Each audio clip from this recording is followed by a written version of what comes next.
શિયાળામાં વિવિધ પ્રકારની ભાજી મળતી હોય છે અને આપણે વિવિધ પ્રકારની ભાજીમાંથી વિવિધ પ્રકારની વાનગી બનાવતા હોઈએ છીએ, પણ એકની એક પ્રકારની વાનગી બનાવીને પણ આપણે બોર થતા હોઈએ છીએ.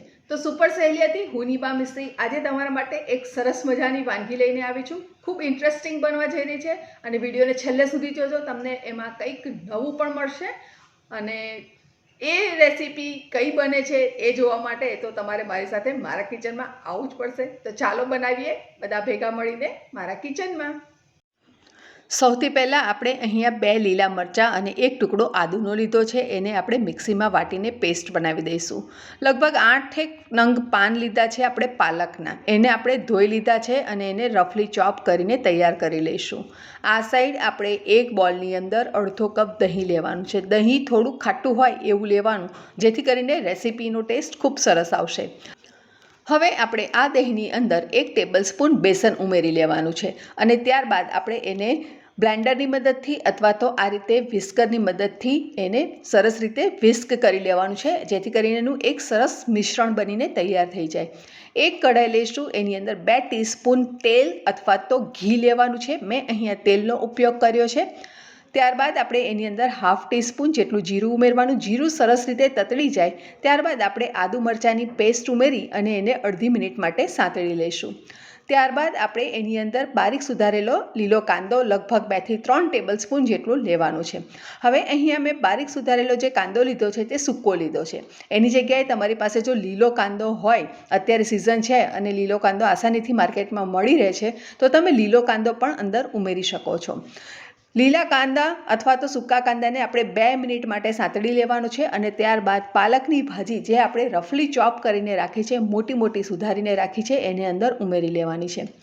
પાલકની ભાજીને કૂક થતાં બિલકુલ વાર નથી લાગતી, માટે આપણે એને ફક્ત 1 મિનિટ માટે જ એને આ રીતે સાંતળી લઈશું, જેથી કરીને એ થોડી ઓસવાઈ જાય, એનું પાણી છૂટું પડી જાય. ત્યારબાદ આપણે જે બેસનનું મિશ્રણ રેડી રાખ્યું છે એને અંદર ઉમેરી લઈશું અને એની અંદર 1 કપ પાણી ઉમેરી લઈશું અને એને સરસ રીતે રિન્સ કરી અને એની અંદર ઉમેરી લઈશું. ત્યારબાદ આપણે એને સરસ રીતે મિક્સ કરી લેવાનું છે અને આની કન્સિસ્ટન્સી તમને જેવી ગમે એવી તમે કરી શકો છો. જો તમને થોડું પતલું ગમે તો થોડું વધારે પાણી ઉમેરી શકો છો. અને હવે આપણે એની અંદર 5 ચમચી જેટલી હળદર ઉમેરી લઈશું અને સ્વાદ પ્રમાણે એટલે કે લગભગ 1/2 ટીસ્પૂન જેટલું અહીંયા મેં મીઠું લીધું છે, એને અંદર ઉમેરી લેવાનું છે. બધું સરસ રીતે આપણે મિક્સ કરી લેવાનું છે અને એને થોડુંક વાર કૂક થવા દેવાનું છે. મિશ્રણ સરસ રીતે ઉકળવા લાગે એટલે એનો કલર પણ થોડો ગાળો થવા લાગે છે. હવે આ લેવલે અહીંયા ધાણા જીરું ઉમેરી લેવાનું છે અને જો તમને થોડો ગરમ મસાલો ખાવો ગમે તો તમે ગરમ મસાલો પણ ઉમેરી શકો છો.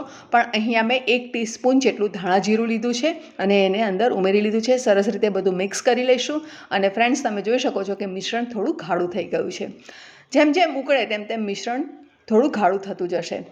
અને ઠંડીમાં તો આપણે જ્યારે બનાવી અને જમવા બેસીએ એટલામાં પણ કઢી ઠંડી થતી જતી હોય છે, જેથી કરીને ત્યારે પણ થોડું ગાઢું થઈ જશે. તો તમે જોઈ શકો છો ફ્રેન્ડ્સ કે મેં અહીંયા રોટી બનાવી ત્યાં સુધીમાં તો મિશ્રણ ઘણું ગાઢું થઈ ગયું છે, એટલે આપણે 1 કપ પાણી તો જોઈશે જ.